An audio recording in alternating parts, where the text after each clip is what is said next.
Hello and welcome to this week's Terrace Bay Council meeting. The meeting opened with the traditional land acknowledgement, then the approval of the evening's agenda. A delegation presented their concerns over the possibility of changing the gym use rules, especially in regards to access for minors. The treasurer's report presented an update on the current financial status of the operation of the golf course. Council expressed a willingness to secure the future of the club. The second pilot project for food waste reduction will go ahead, with users tracking their waste and provide data that will help with future landfill planning. Council opened the floor to question period, then moved to a closed session to address confidential issues. Now here's the agenda for this evening's meeting. Thank you for watching.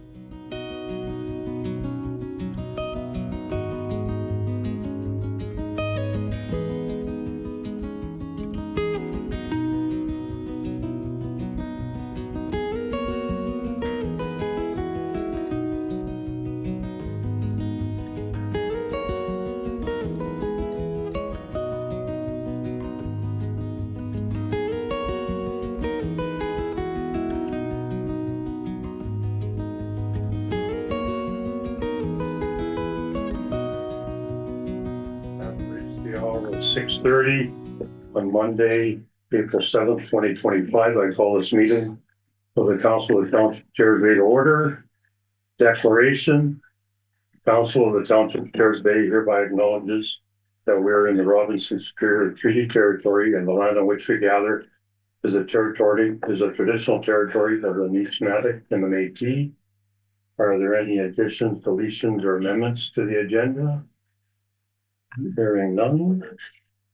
I have a motion moved by Councillor St. Louis, seconded by Councillor Johnson. Resolved that Council approve the agenda for the regular council meeting held April 7th, 2025 as presented. All in favor? Carried. Disclosures of interest. I have a disclosure here on the item 7.2A, the August 7 golf course. Anyone else? Hearing none. We have a motion moved by Councillor Johnson, seconded by Councillor St. Louis. Resolved that the minutes of the regular council meeting held March 17th, 2025 be approved as presented. All in favor? Carried.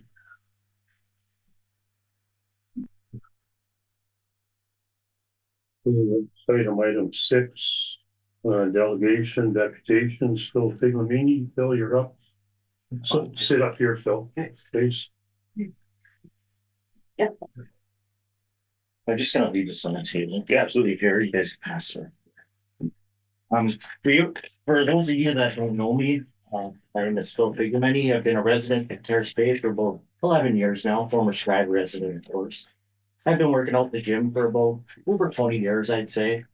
I've been coached by certain people and trained how to work out.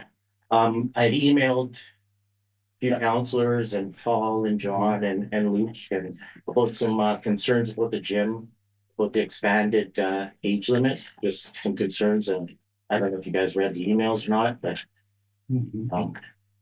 I hear there's a group coming up and you've gotten emails from other people as well about concerns and responsibilities and safeties. And I just wrote a couple things down just so I didn't forget. So the gym, the maximum capacity is 20, right? Yeah, Steve, something. Are they thinking of maybe expanding it if we're expanding the age limits and whatnot? No, I don't think that's in the cards right now, given the size is fixed to the gym, but there were expansion funds to possibly move the gym to the activity room, but for now, no. And the safety concerns you guys have read and understood. And we're just worried that is it going to put the responsibility on us if a 13-year-old is allowed to work out with no supervision, stuff like that. I'm not against kids working out. Don't get me wrong. That's a great thing that they're working out in the gym. I just think they should be accompanied by somebody at least 17 years of age, in case something happens. The gym, there's weights being left out. There's people working out with inadequate equipment.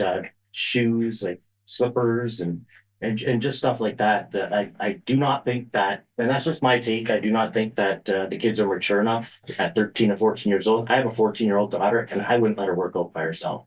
That's just me. I don't know if other people feel the same, but I just think that age limit is a bit low. There's been stuff broken in the gym, the window. That How did that happen? That was an accident by a minor, I believe. I was it John? Sure. The window. Yeah, Just stuff like that. That's never happened before. There's never been weights left out the way they've been left out now. The gym is the last couple of days has been really good, but there's weights left out. There's groups of kids like you can't even get out of a machine because four are watching one workout and it's limited space. So if we're doing something like that, maybe we can look into expanding the gym, maybe into the games room, maybe into the library. Other than that, just one more thing, maybe a survey to the adults that are members of the gym and see what their take is on it, because let's be honest, the council members don't use the gym. So, I'm sorry, but I had to be so. no, you're right, you're right. Appreciate that. Like just the people involved, maybe to get their take on it and go from there. Like maybe stacks of papers brought to the front, and when we go sign in or whatever, we can grab one, fill it out and return it just to see. Just pick everyone's brave that uses the gym. And other than that, one more thing, maybe think of a mandatory course that has to be taken for the kids that are under the age of, is it 18 or 17? That could just come in. 18-year-olds come in whenever they want, right? And a 17-year-old? I'm not sure if a 17-year-old can. I know they're having a course. I'm not sure when. Yeah, it's like April something or May 2nd. There's 2 courses that Edie's running. When a kid is that young, maybe they should be mandatory that they take a course. Like I've given my input to some kids and they turn around and look at me like they don't even listen. So they just continue to lift the heavy weight and somebody's gonna get hurt. I've injured myself and I know what I'm doing. So I just that's my take on it. Thanks for your time and that's probably all I have. Any council have any questions until? Outside of the gym, have you had a chance to talk to some of the kids that you've seen? I know. Yeah, I don't.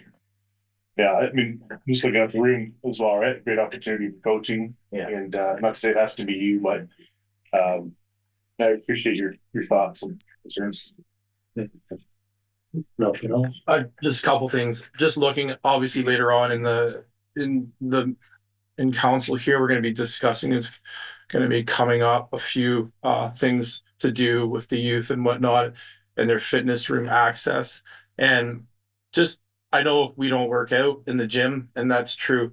A big part of being on council is also like I'm open. You send me a message. I've had other people send me messages. I feel like part of my job on council is just to listen to the constituents and take what they say and then form an opinion. It's not my opinion, it's the opinion of the constituents. And I really try hard to sort of uphold that position, just so, Yeah. I agree with that. Yeah. Okay, thanks, Phil. Thank you. Thank you. Yeah, appreciate it. Thanks, guys. The next item on the agenda, CAO clerk, Sean. Thank you, your worship. So grid maintenance is performed on an annual basis with the amount being deliberated and decided upon during the budget process. This increase is applied across the entire grid. Movement within the grid, or otherwise known as step increases, are completed in conjunction with performance evaluations. Performance evaluations and any applicable grid movements resulting were previously discussed in camera at the March 3rd and March 17 regular meetings of council. With respect to current discussion, grid step increases were approved for the operations manager, community development supervisor, special projects coordinator, and administrative assistant.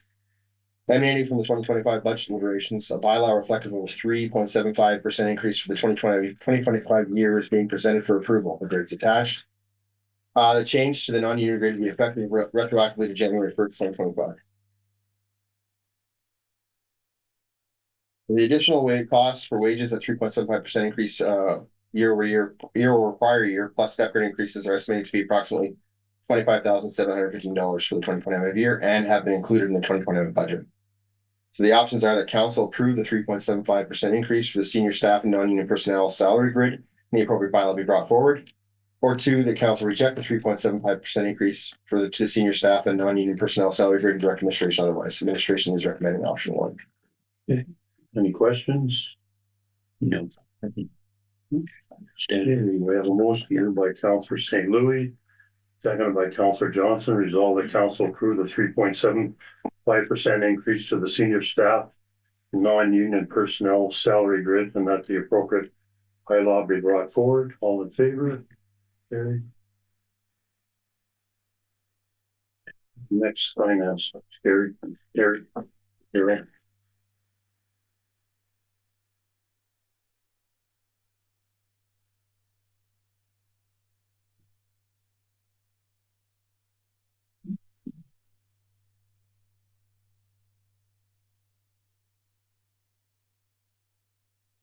John, Minnesota Golf Course. Thank you, Mr. Chair. At the March 3rd council meeting, Agawam Golf Club President Pete Spadoni presented a delegation to council outlining the financial hardships and dwindling volunteer base that currently plagues the golf course. Backing up this claim, the 2024 income statement shows a loss of $18,451 for the operating year. The current discussion, working with the AGC administration, has produced a budget that was agreed to by the AGC executive. This budget shows a net profit of $6,200. It is the intention to annually budget small profits to be able to fund future capital projects that the club will require. This budget and the operation of the golf course for the season rely on a few key points that council needs to be aware of and approve. First point is any money generated by tournaments will remain separate from the general accounts and will be used for future tournaments. The AGC treasurer will provide the municipal treasurer with updated expenditures on the first business day of every month, and the municipality will continue to provide oversight and financial guidance as required. All purchasing functions will remain with the AGC. The municipal office will set the 2025 memberships to the public, sell 2025 memberships to the public on behalf of the AGC. The operations manager or his designate will provide general supervision of all paid AGC employees and will provide labor assistance as available and as directly requested by the AGC head groundskeeper. Council agrees to waive the fees for the municipal water and garbage pickup and write off any existing balances. Council agrees to a further donation in 2025 of $7,000 to assist with paying off the debt. The above mentioned items are just to get the 2025 season moving, and administration will look to continually improve upon this, along with the implementation of a letter of understanding. The AGC, so financial implications, the AGC currently owes $850 for water and $80 for garbage pickup, so $930 would be written off. $550 for garbage collection and $1,300 in water revenue will not be recognized in 2025. A check will be issued for $7,000 to make the 2025 loan payment. Unknown amounts this time for possible public works labor assistance, but administration will track closely and report to council at season's end or when it is judged to be not fiscally responsible. So the options are the council, total amount of write-offs, revenue loss, and cash equals $97.80. The options are option A, that council agrees to allow administration to provide assistance as required, available, and appropriate to ensure the continued operation of the AGC, and that council agrees to all measures of financial assistance as noted above. Option B, that council agrees to allow administration to provide assistance as required and available to ensure the continued operation of the AGC, and that council does not agree to all or some measures of financial assistance as noted above.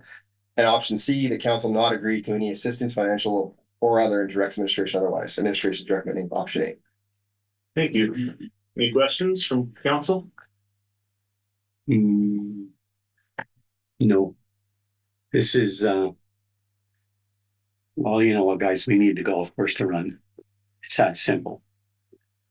And this is not as, it's not ideal, but it's not horrible. I think the financial output, the benefit will be far outweigh what we're going to spend here. We need to keep this running. Councilor Johnson? I agree. I just think it was good that the golf course and administration was able to sit down and find some savings and have a clear path for the future of the golf course. It's great that we can work collaboratively together. So yeah. Cool. Motion then from Councilor Johnson, seconded by Councilor St. Louis, resolved that council agrees to allow administration to provide assistance as required, available, and appropriate to ensure the continued operation of the AGC, and that council agrees to all measures of financial assistance as noted above. All in favor? It's carried. This is what we're.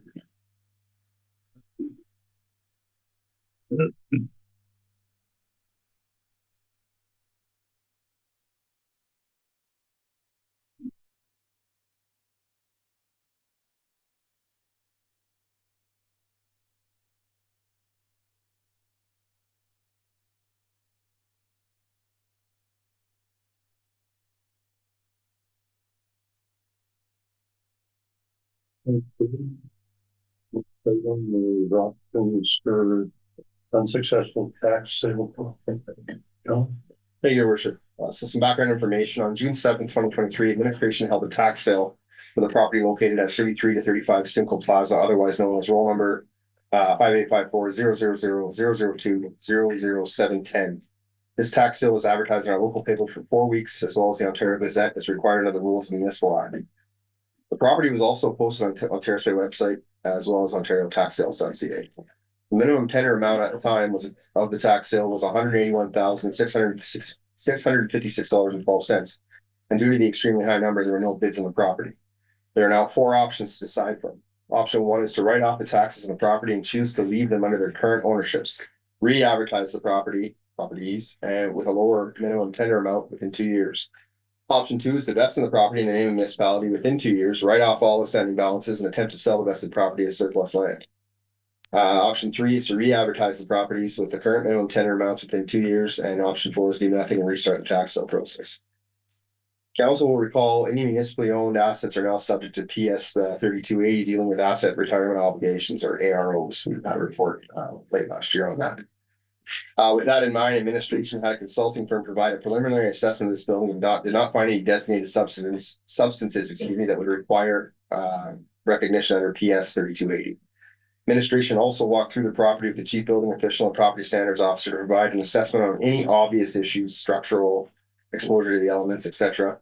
And despite no serious concerns observed, it is important to note that these assessments were informal only and limited to only what could be seen. Finally, if council decides to vest and cannot sell the property, it will remain township property and become tax exempt. So financial implications: the current amount owing on the property is $239,416.32.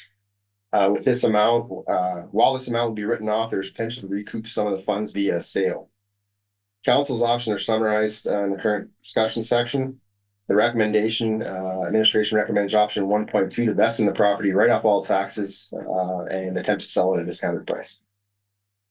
Any questions? So just so we're clear, if we decided to just relist it, we have to ask for 239,416, right? Correct. And if we, Yeah, you can write off portions. Yeah. And leave them, but your first attempt would be at 239. Yeah. And if it didn't sell, then how long does it have to sit before we can do anything with it? Well, if 2 years? You go through another tax sale, you have 2 years to do all this stuff. Okay. Once you start to take action, the clock's kind of, if we vest in it, like the clock goes away, we don't have to worry about it. We can sell on our own terms. So honestly, I think administration's right. We're gonna have to vest the property. We're gonna lose a fair chunk of change here, guys, but we're not getting it any other way. No one is gonna come and pay $239,000 for this building. So, but if we vest it and we write the taxes off and as a loss, we can try to get something for it in a sale. And get it operation. Yeah, I mean, we got lucky once when we got rid of the old Green Cats property, and that was a print shop building. Hopefully we get lucky again. That's my opinion. Anyone else? Before. Okay, we have a motion moved by Councillor St. Louis, seconded by Councillor Johnson, resolved that council approves vesting in the property 33-35 Simcoe Plaza, formerly the Terrace Bakery, writing off all taxes and attempting to sell it at a discounted price. All in favor? Carried.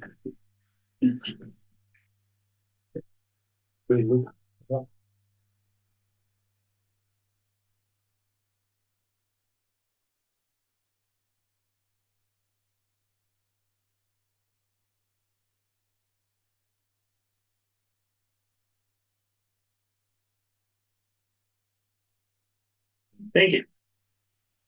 In the 2025 budget, council allocated $330,000 towards revitalizing center sports into a multi-sport court. With funding assistance from OTF as well as NHFC, the municipal contribution was anticipated to be $13,000. We have issued a request for proposal for this project running from February 26th to March 19th, 2025, and received 5 responses. Staff reviewed submissions, which range from $361,000 to $444,000, while factoring experience, design, materials, schedule work, as well as fees.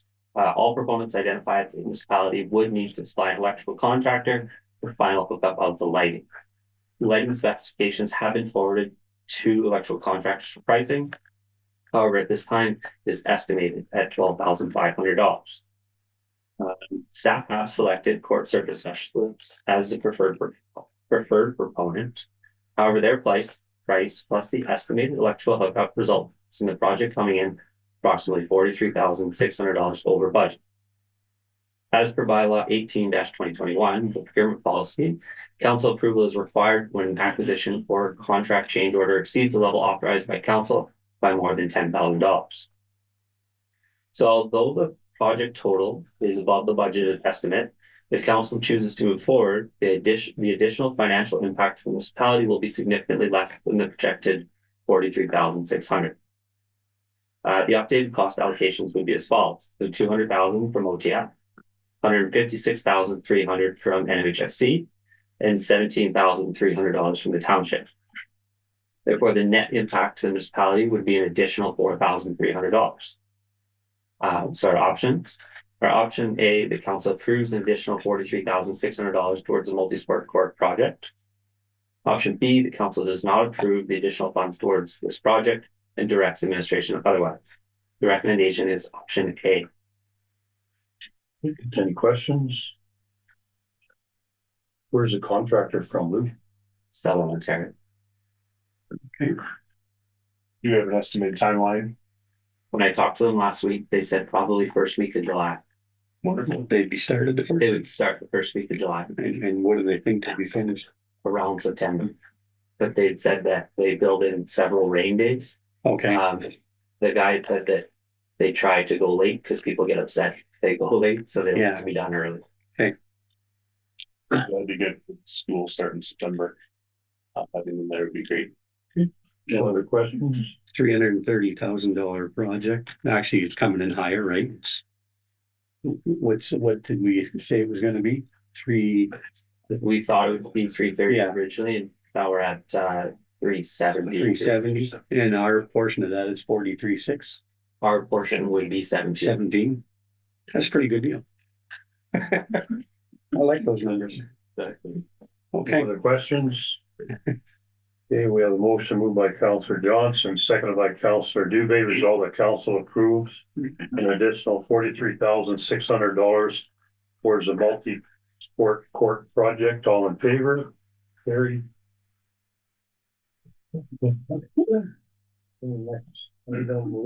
Fitness room access.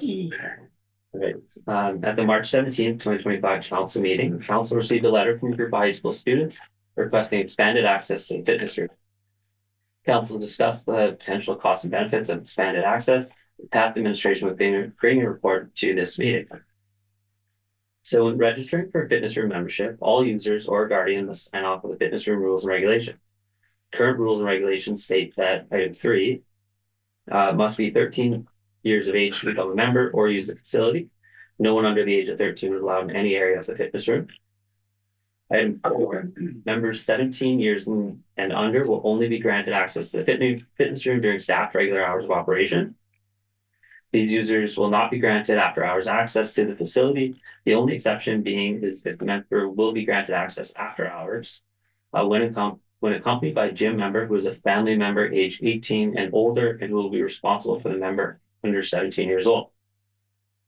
So the rules permit fitness room access for those who are under 18 to times when the municipal office is open, so 9 a.m. to 9 p.m. throughout the week, and 10 a.m. to 4:30 p.m. on Saturday. It restricts access outside of these times, including Sundays and statutory holidays. As of March 24th, 2025, so last Monday, Time restrictions impacted 29 individuals, or 13% of the 231 total members. The age breakdown of the 29 members as follows. So people age 13, we had 4, age 14, we had 3, 15, 11, age 16, 9, and age 17, 2. To assist council with their decision on potential expanded access, administration spoke with internal staff, fitness room users, and researched the policies of pure municipalities. Collectively, staff members are supportive of providing additional recreation opportunities for community youth. However, some staff members expressed that they believe 13 to 15-year-old students should not be permitted all hours access to a fitness room unsupervised.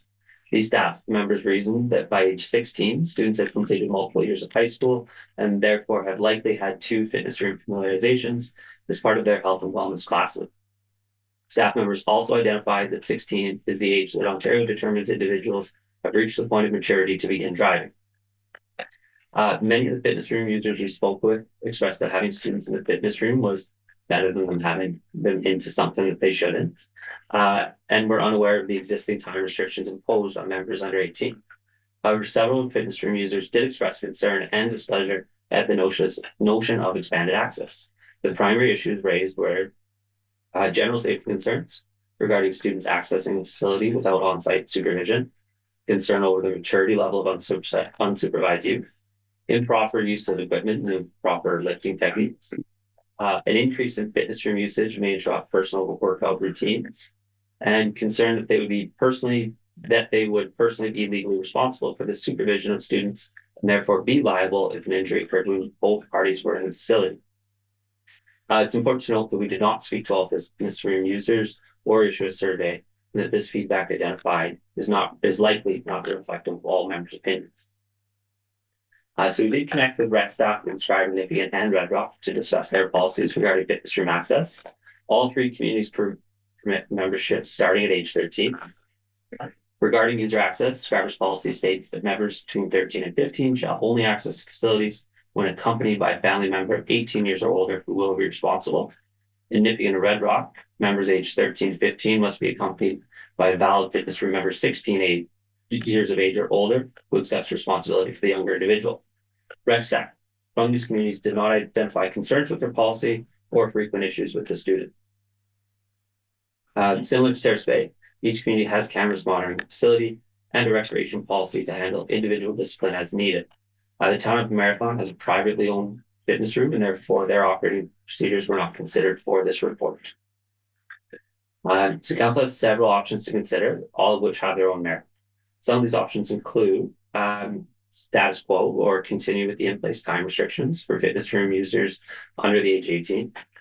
Alter the time restrictions in place for individuals under 18. For example, allow individuals under 18 to access the facility later on weeknights or during certain hours on weekends. An important consideration is that our key card system allows us to prevent entry at certain times, but without staff on site, individuals can stay in the facility past their lockout time. For example, if the lockout time was midnight, someone could access the facility at 11:30 and stay later. Alter or remove restrictions for a subgroup of individuals under 18. For example, removing time restriction for only those 17 and older. Or remove time restrictions for all members under 18. It is administration's recommendation that council implement a policy that more closely aligns with established policies in our peer communities. Each subscriber, Nipigon and Red Rock, permit full-time access to individuals 16 or older and provide accommodation for members aged 13 through 15. By amending the fitness room rules and regulations item 4, Terrace Bay residents would be provided a similar level of access as their inter-community peers. Financial implications, there are no financial implications associated with this report. So our options. Option A, the council does not amend the fitness room rules and regulations. Option B, the council amend fitness room rules and regulations item 4 to state members under 16 shall only be granted access to the facility during regular municipal office hours unless accompanied by a fitness room member 16 years of age or older who accepts responsibility. Option C, the council amend fitness room rules and regulations item 4 to state members under 16 shall only be granted access to the facility during regular office hours unless accompanied by a fitness room member 18 years or older who accepts responsibility. Option D, the council chooses an alternative amendment to the fitness room rules and regulations. The recommendation is option B. Any questions? Comments? Thanks for the thorough report, Luke. For accepting responsibility, is that, when someone signs up for membership, obviously there's some sort of code of conduct that they would sign or agree to, or just rules they would agree to? Yeah, that's correct. So what does responsibility look like in the case of an injury from a safety perspective? So that they're, right there, kind of first response can help, or what's that responsibility look like? So not defined in our rules and regulations, but that would be the assumption. So if an individual under those age were not following the rules, whether that be improper use of equipment, improper workout gear, anything like that, the individual above that certain age. I guess the question at clarity is what are the repercussions, right? If there's improper use for any member, right? What's those repercussions? Is there So for any, or? so it would follow the rec discipline policy. That's a great answer. Sorry, I should have been more clear in the first part. Any other questions? Yeah, I've got a few things here. In our last meeting, we discussed expanding the hours, and we looked at, it was, I believe, if I'm not mistaken, it was 14 or grade 9, whatever came first, to bring it into high school. I personally felt that was that was fair. That was a fair age that you had that, and part of the reasoning behind that was having ED, as mentioned in here. You have a phys ed teacher who is familiar with the equipment. I noticed the township has moved forward with providing 2 coaching with ED sessions here for a nominal fee of $20. So some of the ideas that I wanted to bring forward, because I'm very much in support of option B or D, pardon me, is looking again at 6 a.m. to approximately 11 p.m. for 14 and older, 7 days a week.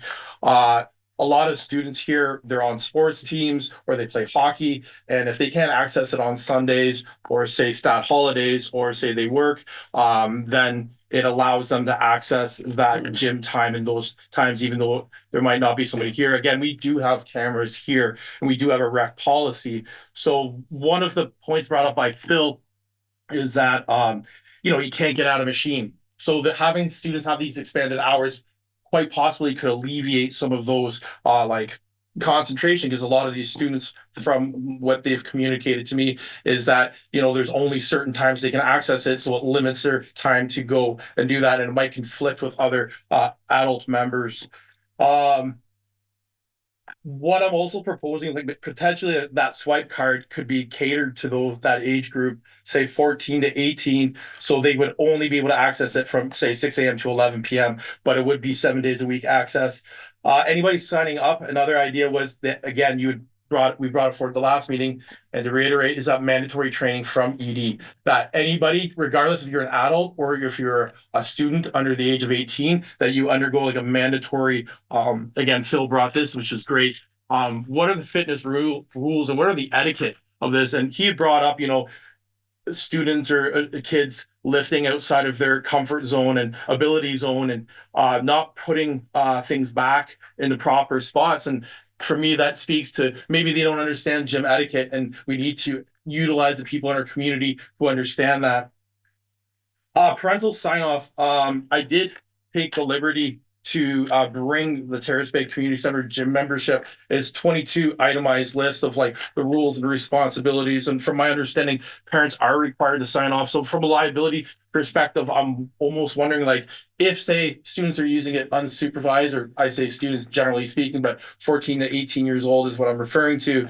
If they're using it and an injury was to happen, I would assume that the liability would really fall upon the parents who allowed their students or their children to access the gym during that time.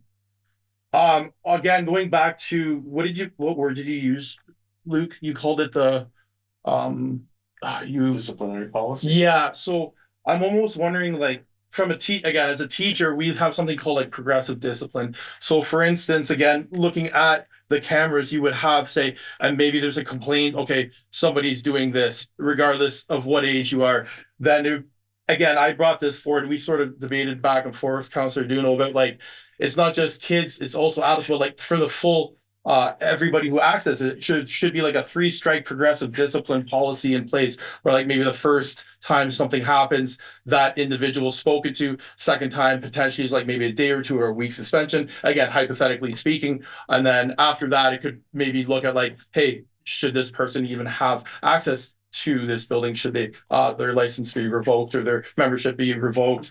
So again, looking at our rec strategic plan that we just as a township that we just had done for ourselves, a lot of the recommendation, the very first part of our rec master plan is investing in our people, and the very first paragraph is children and youth. And on page 22 and 23 of our rec strategic plan, it really looks at having youth being engaged with and utilizing our underutilized facilities. And I feel that by expanding their times, not only are we allowing them to have, say, leadership roles, but like maturity roles, but we're also allowing our underutilized facilities to be used to their full potential. And by doing that, we can increase numbers. And I feel, as well as looking at this sort of post-COVID wave of students come through, that they are very much health focused and health minded. And I really want to encourage that and not push our students away or push our youth away, but embrace them as a township, but do it in a way where they're supported, where they have the proper knowledge to do things safely and to have like certain liabilities in place so they can do that safely as well. Okay, thank you. Good. Thanks, Chris. Anything else? Okay, we have a motion there. It can either be carried, defeated, or recorded vote. We have a motion moved by Councillor Dubé, second by Councillor Johnson, resolve that council amend fitness room rules and regulations, item 4, to state members under 16 years of age shall only be granted access to the facility during regular municipal office hours unless accompanied by a fitness room member 16 years of age or older who accepts responsibility. Any other? Just as a point of order, were you trying to amend? Yes, I'm for option D, yes. That's why I said it would either be carried or defeated, so. Yeah. Was there an option just to amend the motion? No. No. No, you have to do. Just send them back. Okay. Oh, Sorry. Depending on how complex you want to amend it, I mean, we could amend this one, but if you're looking for a laundry list of things, I Yes. would recommend you send it. Yeah. Send it back and make a resolution, make a motion to say that we defer this decision till Right now? next meeting. Yeah, Right, it's just defeated. You can, Yeah. if you get support for deferral right now, you can do that as well. So okay. Probably better than just. Okay. Sorry, So you want to defer this? please and thank you. Option D is what I would like to do, is defer it. it's an option. All in favor of deferring it? I can second the defer. Okay, let's defer it and we'll talk about it some more and see if we can come up with a better. Any specific timeline you want this to come back to council next meeting? Next Yes, meeting, next meeting. Yeah. Luke, is that possible? yes, like what am I? I guess that's the other question for discussion is what exactly is council looking for in terms of changing what we'd recommended? Just what Chris said there. Yeah. And again, I can have conversations, we can bring it back to discuss the ins and outs of it at the next meeting, but my major recommendations would be 6 a.m. to 11 p.m., 7 days a week, swipe card access for 14 or grade 9, whatever comes first. Mandatory orientation by ED and work it into the price. So say, for instance, like at the beginning of every month, okay, you have a membership, it starts say April 1st. Maybe you contact ED and every like once a month she does like an orientation for whatever students there are, or I don't know, or equivalent. You know, there's a lot of people who are very well versed in fitness who could do that if ED wasn't available per se. The parental sign-off and liability waiver, going through it, from my understanding, is this. I feel like 16 is I get it, it's a driver's license number, but it seems very arbitrary for me. Like, what happens if they're like 15 and a half? Like, why is that cut off there? It doesn't seem like a legal age cutoff. It just seems more of like because they start driving, that seems to be like the line. So, but I feel like looking at the current gym membership rules and regulations, what the parents have to sign off for, it feels very what's the word? The liability portion of that would be say if there's somebody injured or there's somebody broke something, that it would automatically go right to the parent rather than like say the 18-year-old friend who they happen to be with. And then the 3-strike progressive discipline, and like maybe I need to familiarize myself with the current policy that the recreation department is using to sort of discipline its members if they're not adhering to certain, if they're leaving equipment out, or if they're wearing dirty, like Phil said, wearing dirty shoes in, or flexing, in front of mirrors or breaking things. Like at the end of the day, those hard conversations need to be had. And so what is that sort of, that's something that I should probably understand a little bit better. But that's what I was looking for, is like a progressive discipline policy to go along with that. Because from my conversation with parents seem to be very, hey, if my kid's stepping out of line, you let me know and we'll deal with it. And that seems to be the consensus from the parents that I've spoken to. So those were the major points. Should we do the deferral? Yeah. Just gotta call for the vote on Yeah. the deferral. Okay, thanks, Chris. There's nothing there, it's not a. Yeah. Paul, your worship, that's straight deferred on that, the next meeting. And just a question for administration. Okay.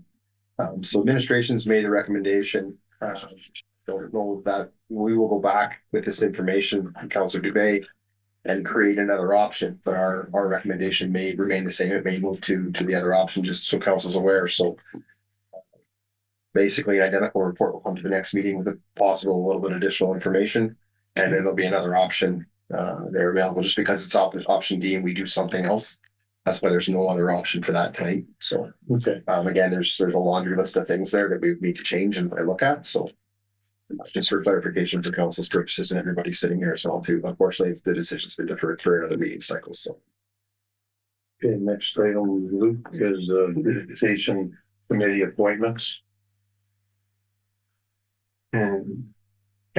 At the May 3rd, 2025 council meeting, council passed the resolution. The council approved the creation of the community beautification committee and directs administration to advertise the initiative. So administration advertised the beautification committee throughout the month of March, received 5 applications. Since posting the agenda, we did have 1 individual pull their name. So prior to this meeting, administration forwarded applications to council for review and discussion.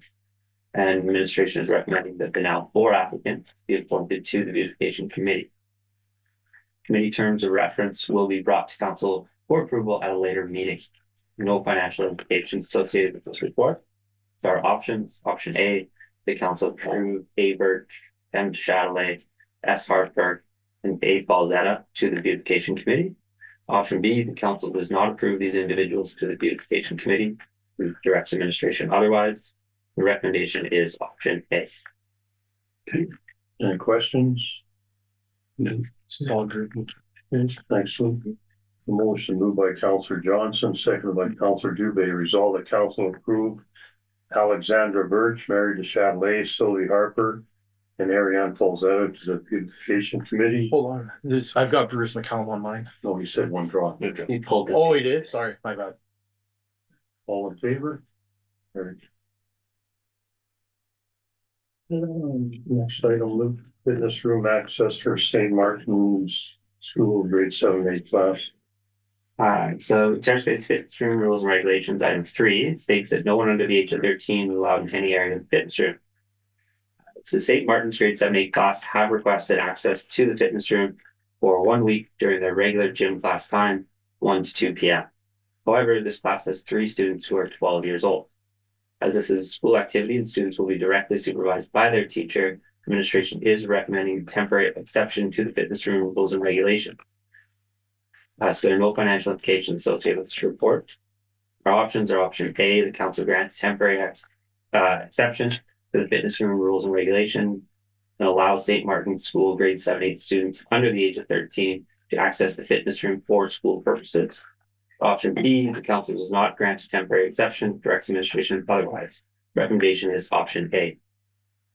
Any questions? No, not for this one. No. Okay, we have a motion moved by Councillor Johnson, seconded by Councillor Dubé. Resolve that council grants a temporary exception to the fitness room rules and regulations and allows St. Martin's School grade 7-8 students under the age of 13 to access the fitness room for school purposes. All in favor? Carried. Casey, you're up. Thank you. Thank you. Thanks, Luke.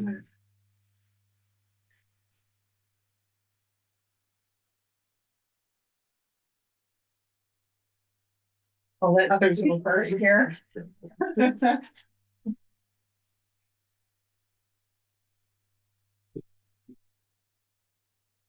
Thank you.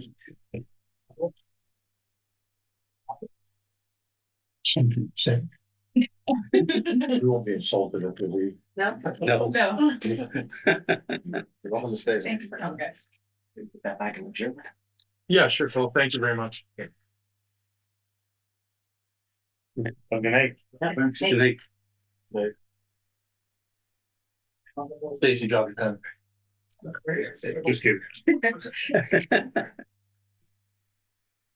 All right, so food cycler food waste reduction challenge round 2. The diversion of organic waste from landfills is an important component reducing greenhouse gas emissions from the waste sector and achieving the goal of a zero waste future. Ontario's waste stream is comprised of approximately 32% organic waste. And the Ontario Ministry of Environment and Climate Change. Oops, something messed up there. Methane is produced during the decomposition of organic materials, and anaerobic, no oxygen environments such as landfilling is 25 times more damaging to the environment than carbon dioxide. The province of Ontario has identified keeping food and organic waste out of the disposal stream as a high priority for the province.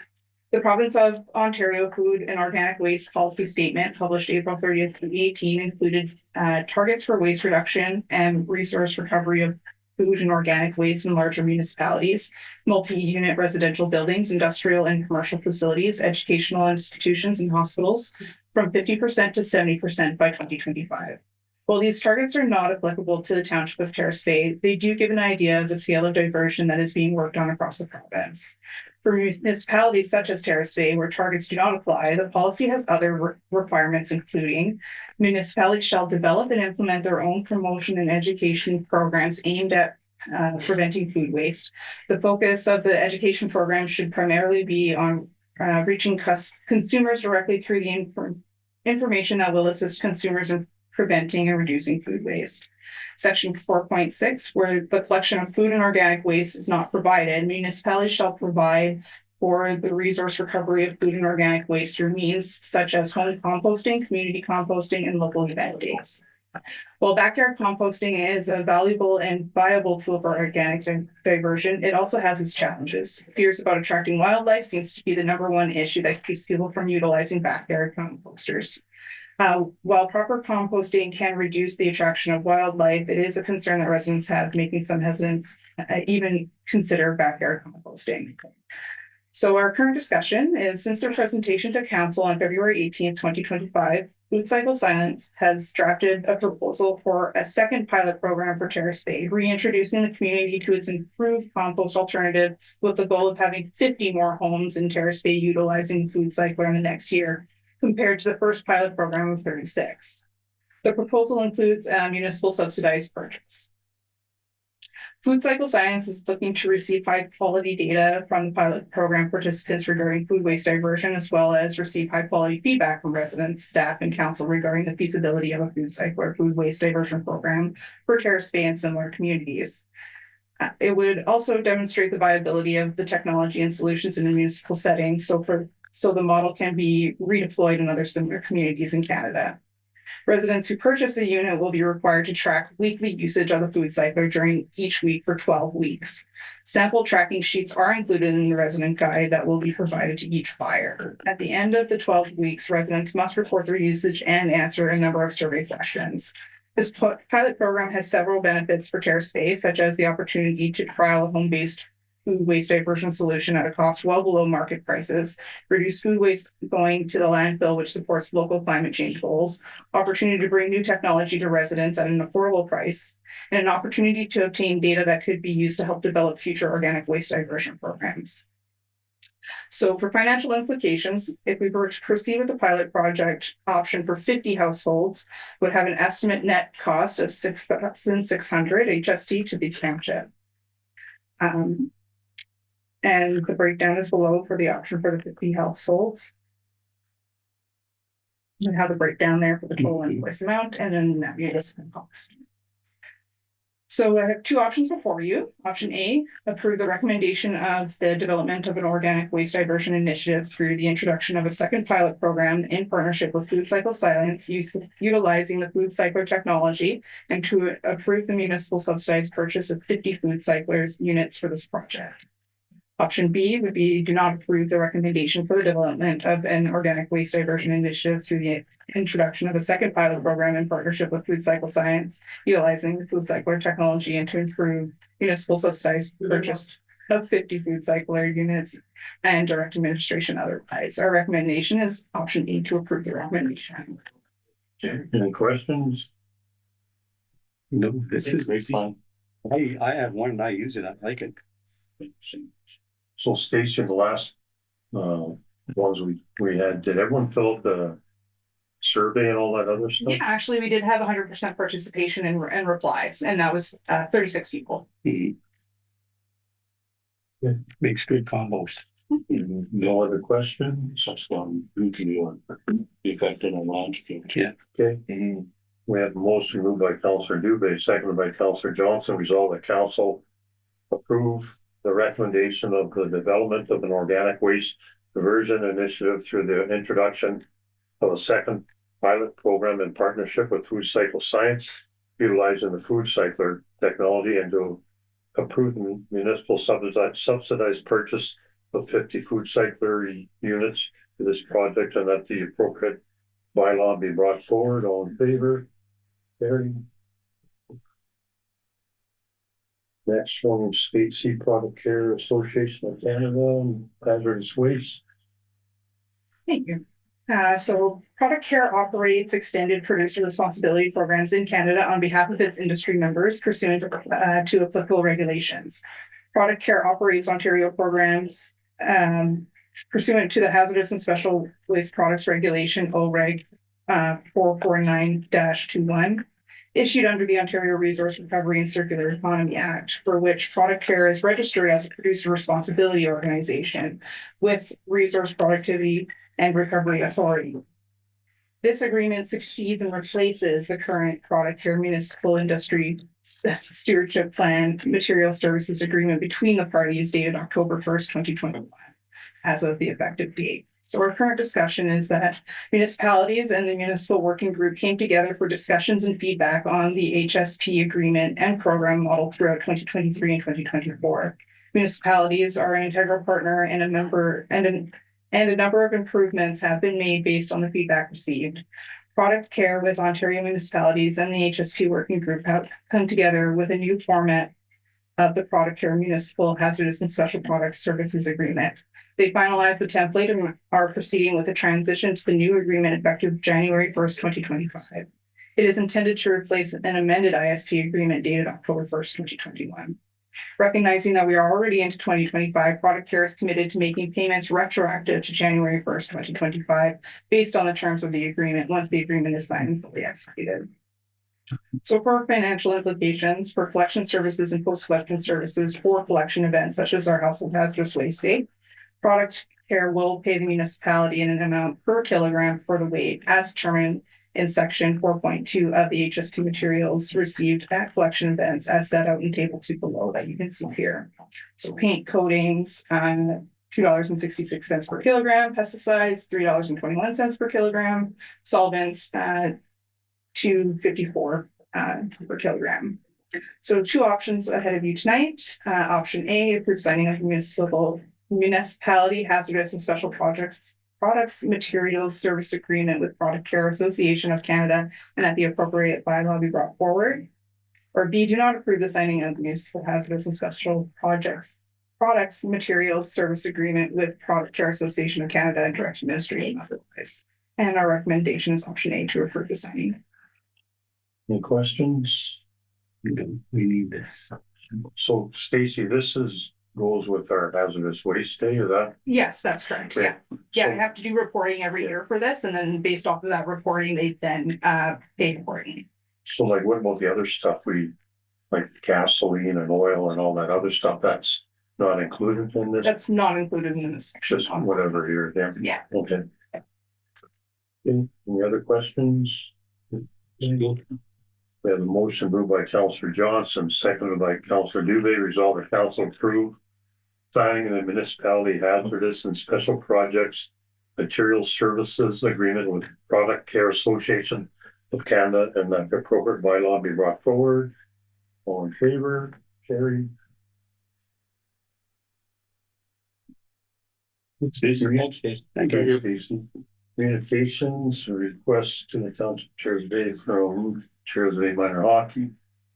We have a motion moved by Councillor Johnson, seconded by Councillor St. Louis, resolved that council approve the request for donation of the Mike King Hall rental from the Superior Stars Minor Hockey Association for their annual year-end banquet. Any questions on that motion? All in favor? Carried.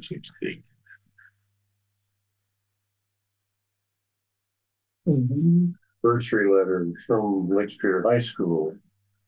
We have a motion moved by Councillor St. Louis, seconded by Councillor Johnson, resolve the council sponsor the bursary for a Lakeshore High School graduate in the amount of $1,500. Any questions on that? All in favor? Carried.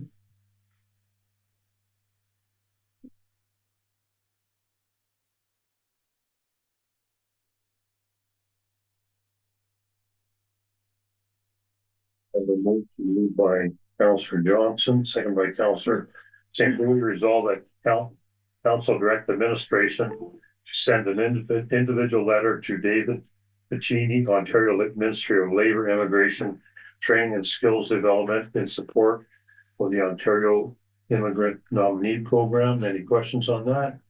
No. All in favor? Carried.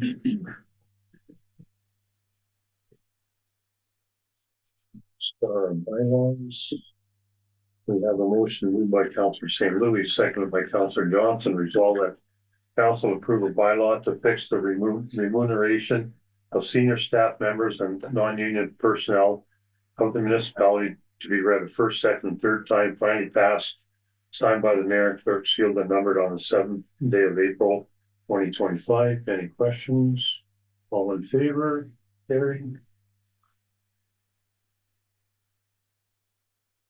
Next bylaw, we have a motion moved by Councillor Johnson, seconded by Councillor St. Louis, resolve that a bylaw permitting council to sign an agreement with Food Cycle Sciences be read first, second, and third time, and finally passed, signed by the mayor and clerk, sealed and numbered on this 7th day of April 2025. Any questions on that? All in favor? Carried.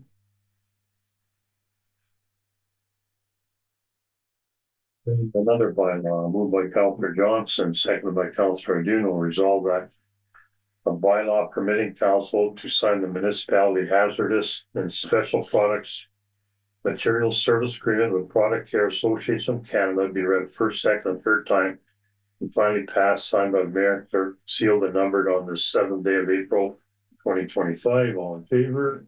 Carried. And no other business or resolutions, question period, any questions?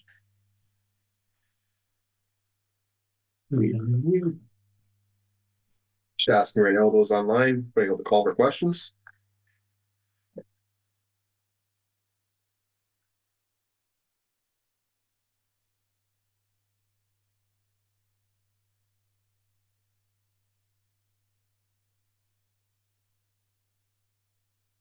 Second call online, just type it into the chat or the Q&A, raise your hand.